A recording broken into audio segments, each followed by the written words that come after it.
You know, I kinda feel bad for Moon Knight. Less so for what happens to Mark, I mean it's still pretty bad, but I'm more so talking about everything surrounding the character. He's on the verge of a popular character, yet he never really broke that far into the mainstream. Okay, he had an MCU show and was in the most evil game of all time, so I'm not gonna sit here on my hands and go, why does nobody like Moon Knight? But at the same time, when your most popular characterization are from memes being passed off as totally 100% real comic panels, why do I hear Eminem? It's hard to say that the comics are exactly popular, and more so the idea of a super wacky, schizophrenic, we'll get to that, Batman. Take the specific joke panel for example. It's so popular that it even got referenced in the victory screen for Marvel Rivals. You would think that maybe Moon Knight and Dracula do have a history and this is a cult. Nope, there's never been an interaction between Dracula and Moon Knight, let alone some long-running debt. And I swear, if there is ever some Marvel Rivals comic synergy, and this becomes retroactively canon, the things I will do to Netties will be passed down to countless generations. This is a joke, by the way, I need to preface this. It pushes people away from these comics, which is a little funny admittedly. The guy with an identity crisis in universe is constantly being mischaracterized out of universe. Moon Knight really can't catch a break, even from the writers. Just look at the Bendis run, which is probably engineered specifically and allowed to have its synopsis be read by one of those AI TikTok pages. That one time Moon Knight was able to go between personalities of Wolverine, Spider-Man, and Captain America. Yeah, those. But it's pretty sad because Moon Knight has some really good, definitely not all, books. Which is what I want to go over today. I want to show how Moon Knight over the decades became the hero that you kind of know a little bit about. So enough rambling, let me introduce you to Mark, Jake, Steven, Moon Knight, Mr. Knight, and Wolverine. What the f*** you, Bendis? Now, because it's Moon Knight, it's never that simple. His first appearance would be from Werewolf by Night 32. Now, you don't need to know anything about Werewolf by Night to pick up this issue, but it's a far cry from the Mark Spector we know today. I say Mark Spector because while it sets up the background of being a Marine and mercenary, having a French pilot too, he's kind of all over the place. At first you kind of think of him as a hard ass, he doesn't believe in the supernatural, no signs of Egyptian gods here, and doesn't even like the moniker of Moon Knight. On the spectrum of MCU Moon Knight being an Egyptian hero, he's more so a Templar Batman than anything else. They can't even decide on a final design for him, switching between Red Eyes and this. But you kind of realize something from reading these two issues. This guy is fucking insane. Despite having all these gadgets and a helicopter, he takes a 10k bounty to hunt down a werewolf with glee. It's even funnier when you think of Marvel on a sliding time scale, because this probably happens in the 2000s by now. So taking only a measly 10,000 to hunt a werewolf is ludicrous. He obviously has the money. Why take this job? But here's the thing, even after capturing the guy, he gets bored and lets him free? His reasoning being that it's more fun to fight with a werewolf rather than against it. You have successfully wasted the committee's time, Jack Russell's time, your own time, and your own French pilot's time. Now later on, it's retconned that he was simply infiltrating the committee, which makes a load more sense compared to being that down bad to take a $10,000. I'm sorry for harping on this. It's just really funny to me. I don't know. His next appearance would be a couple of years later in Marvel Spotlight 28. His first story with Moon Knight acting as the protagonist. This story would establish a lot of general ideas for Moon Knight. Still no Saiga Khonshu, however. We're introduced to Mark's two personas, Stephen Grant, a wealthy billionaire who lives in a mansion, and Jake Lockley, a blue-collar worker. Though instead of being two independent identities, they're more so personas used to hide his work as Moon Knight and gather intel. Similar to Batman with Bruce Wayne mingling with Gotham's high society, and Matches Malone being a more down-to-earth on the streets of Gotham kind of guy. We also meet the rest of the side cast as typical in a Moon Knight story, with Mark's girlfriend Marlene, where later on she's kind of one of the things that keep him grounded, the diner owner Gina, his informant Crowley, who looks like the guy who would sell you a bad gram at a music festival, and Samuels, Mark's personal butler and assistant. But I'm forgetting someone so much more important than all of that. Conqueror Lord.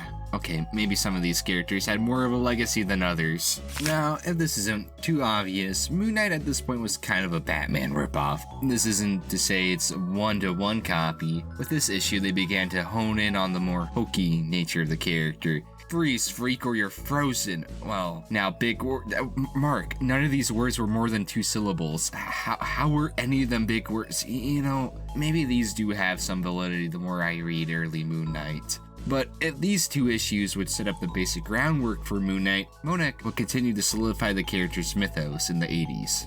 It was the 1980s, a whole whopping 5 years since his first appearance. Moon Knight would get his first book solely dedicated to the titular character. This year is where we would finally get his origin story, a man beyond the brink of death, lays cold, stranded in a hot desert of Egypt, when the god Khonshu finally appears, bringing him back to the world of the living as the Fist of Khonshu. This year is the first instance of Moon Knight being inherently supernatural. While before with Werewolf by Night and some of his other appearances prior to his solo book, he was more so a guy submerged in the supernatural rather than being a part of it.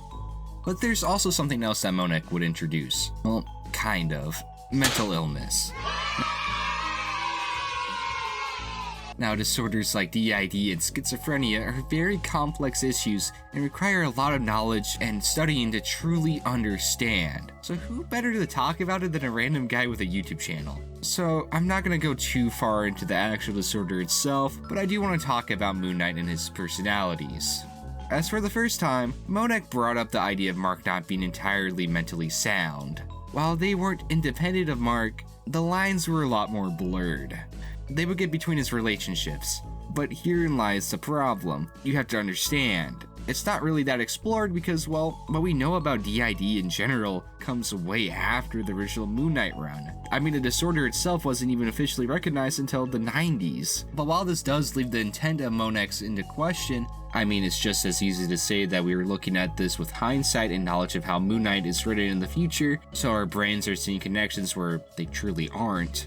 But again, that was the knowledge of the time Monek was working with. As well, he would go on to say that his biggest inspiration for the character was Sibley, a book following the treatment of Sibley Doset's DID, one of the most popular cases of the disorder in popular culture at the time. Though maybe with the lack of readily available knowledge, the Comics Code not wanting to touch too much on mental health, or he's just lying, I guess. That's kind of a weird thing to lie about. But you know, that's always an option, I guess. Though even if you would argue that the 1980s did set up Mark's mental health, the 2000s would fully explore it. Now, you might ask, why are we skipping the 90s? Wasn't there a run between the 80s and the 2000s relaunch?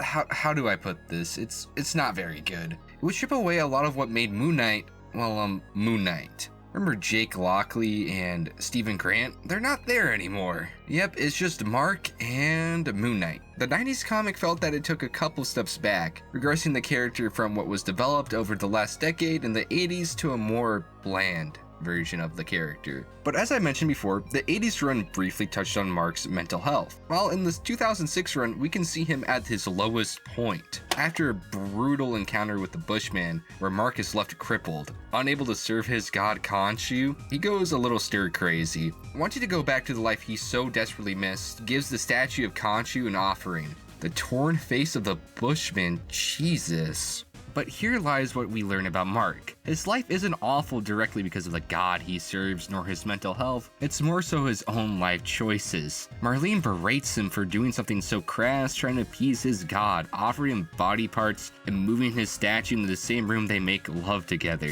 saying that this isn't going to help him. He chooses not to fix himself by intentionally declining physical therapy. The choice to get healthy is right in front of him, but because he refuses to seek help unless it's directly from Khonshu, and it only hurts him. This is the first real instance that we can see Mark isn't mentally well, as he sees visions of not only his personas, but as well Bushmen, constantly berating him at the corner of his eyes, eating popcorn as Mark continues his self-destructive path. I think right here cements what has been set up from the 70s and 80s. While not entirely being DID, we do have confirmation that yeah, Mark is definitely not mentally sound. and we see how it affects the people around him. I think my favorite parts of the book are definitely near the beginning. Again, seeing Mark be so codependent on Khonshu that he would push away actual help is interesting. Another part is where after Taskmaster fails to kill Moon Knight and tries to retreat, Moon Knight gets back on his feet and says what he knows best is vengeance. Okay, Mark, not too loud. If you need 10k, I don't think we can afford a lawsuit. But in Moon Knight fashion, he makes sure that Taskmaster can't turn his ugly mug again, crashing a fucking plane into a building with him in it.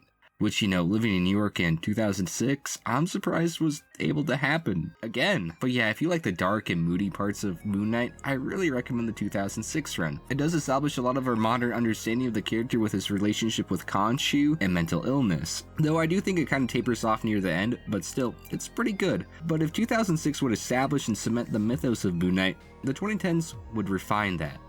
If you could refine cement.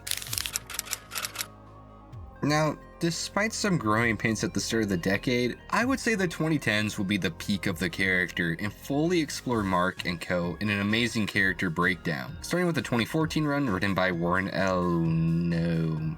Maybe I was a little too mean to you, Bendis. At least you only harassed one fictional woman. Anyways, he gave us Mr. Knight at least. Probably one of the most important parts of modern Moon Knight. He's more lucid compared to his other alter egos. Actually willing to work with the police and does actual detective work instead of, you know, terrorism. You get a really funny scene where the police discuss if it's okay to work with a vigilante like Moon Knight, and their reasoning is that no, this is Mr. Knight, and if he was Moon Knight, he would have to arrest him, and they don't want to go through that. Not to say he's not an eccentric badass, but he's a great addition at least. As well, congratulations Mark, come right down, because this run would be the first in-text confirmation that Mark has DID. I know, you all must be so happy. And they say it comes from Khonshu this time. Oh, magically induced DID, how exciting. I kid, but it's actually an important landmark. Oh, fuck. I didn't mean to do that. For the character, something you would think is synonymous to Moon Knight only really got confirmed 40 years late after being kind of hand-waved as, I don't know, comic-induced schizophrenia. Don't think about it too much. But all in all, the Warren Ellis run was a genuine return to form for the character and is a great pick, but leads into, oh my god, it's beautiful. This here is Moon Knight, written by Jeff Lemire and art done by Smallwood. And the very best of the character, it recontextualizes everything about him. It's generally one of those runs that is short and you can pick up without knowing anything about Moon Knight. And I beg of you, if you're watching this without reading it, stop the video and come back to it. I'm not gonna summarize the entire run because I feel like my shoddy video will be a disservice, but I will go over the first 5 issues to give you an idea of what the book is about before jumping into the analysis.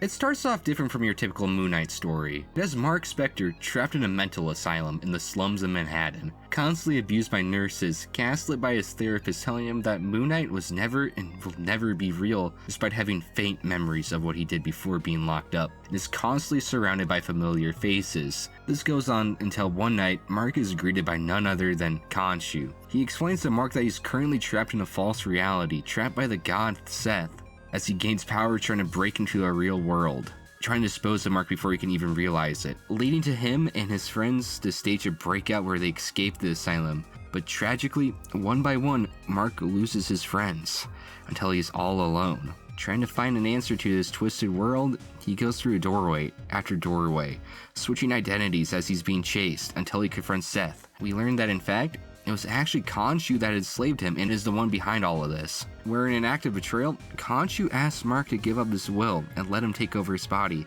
but in defiance, not wanting to give up his autonomy, leaps off the top of the pyramid, his final thoughts are of him being surrounded by his friends.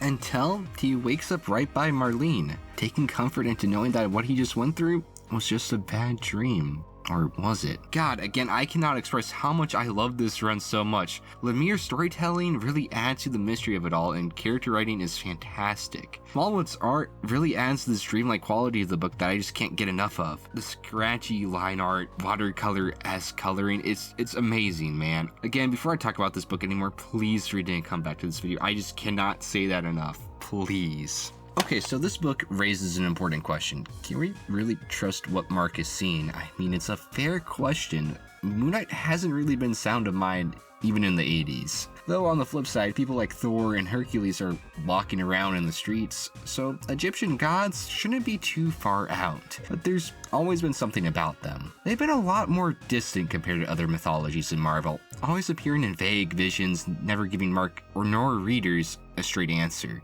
But while Lemire's run, it is implied that Khonshu was never real, in others, he plays more of a role. But that's comics for you. Though it leads to one of my favorite scenes where Mark and the rest of his personalities come together, saying that no matter what has happened or will happen, they're going to be okay and live with who they are. Together, they are Moon Knight, because of them, not because of Khonshu, who they never needed, crushing him. I absolutely love this reveal because it gives us an idea into Mark's psyche. For the longest time, Mark kind of gives away his autonomy while he was Moon Knight. He didn't want to face his past because I think many forget that while he was a merc, Mark did a lot of awful for turning his life around. He feels regret for his actions. He wants atonement, but he couldn't even face himself. It's why during the 2000s, he didn't get physical therapy. Unless it was under Khonshu's desire for him to keep working, why should he try to rebuild his life? It's why he wears white. Not because he wants his enemies to see him, it's because he wants to remind about all the blood on his hands. It's why he attributes his DID to Khonshu rather than it being a long life disorder. Honestly, really nice to see this continue in Jed MacKay's run where he's getting back on his feet, even rekindling his past relationships with some of the West Coast Avengers via Hank and Tigra, which honestly I didn't think I needed, but God, I love their interactions, especially with Tigra's son. It's just really endearing that Mark is kind of the fathers that stood up. You know, I shouldn't be surprised that these two get along. They're like two mentally unstable peas in an asylum together. But genuinely, it's refreshing to see this hasn't been entirely walked back with Mark sulking around alone once again. It makes me happy that he gets to be a little bit happier. And with that, I think I can wrap this video up. I know it's more of a summary than a full-on analysis, but I think I still got to the point across in a short amount of time. Well, relatively speaking, for talking about 50 years worth of comic history for a character that not a lot of people know too much about. Again, I hope you enjoyed, and with that, I'll see you next time.